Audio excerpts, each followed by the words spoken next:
Gubernur Jawa Tengah, Ganjar Pranowo terus menggenjot penerapan ekonomi sirkular untuk menciptakan pertumbuhan ekonomi yang inklusif, berkelanjutan, dan ramah lingkungan.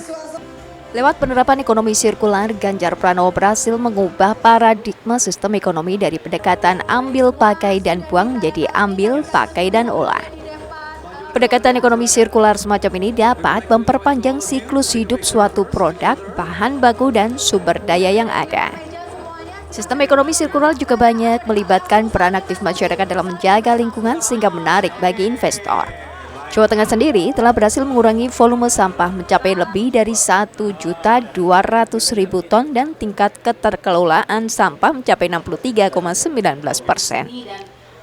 Ganjar yang berbicara dalam acara Sentral Java Investment Business Forum di Kompleks Candi Borobudur, Magelang, Jawa Tengah, Senin 21 Agustus menyampaikan konsep ekonomi yang diterapkan di berbagai sektor pembangunan seperti perdagangan hingga pariwisata ini berhasil menggait ratusan triliun rupiah investasi ke Jawa Tengah selama 2 periode kepemimpinannya. Hal satu, bagaimana kita mensosialisasikan kepada masyarakat di mana daerah-daerahnya akan kedatangan investor terkaitan dengan green economy termasuk circular economy itu.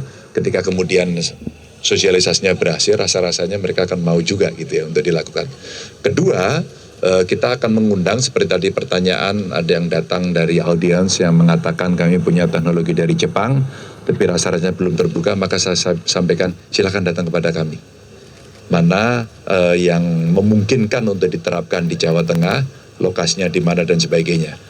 Bahkan kalau yang energi, termasuk renewable energy, ini terkait dengan PLN, saya katakan ketika itu visible dan memungkinkan Anda investasi, saya yang akan menjembatani dengan PLN. Itu tidak sulit sebenarnya. Adapun potensi ekonomi sirkular yang kerap dieksekusi Ganjar adalah panas matahari, gas rawa, geotermal, serta angin dan air. Dari sumber itu, Ganjar mengembangkan energi baru terbarukan dalam bentuk geotermal, PLTS, hingga saluran gas pengganti LPG 3 kg.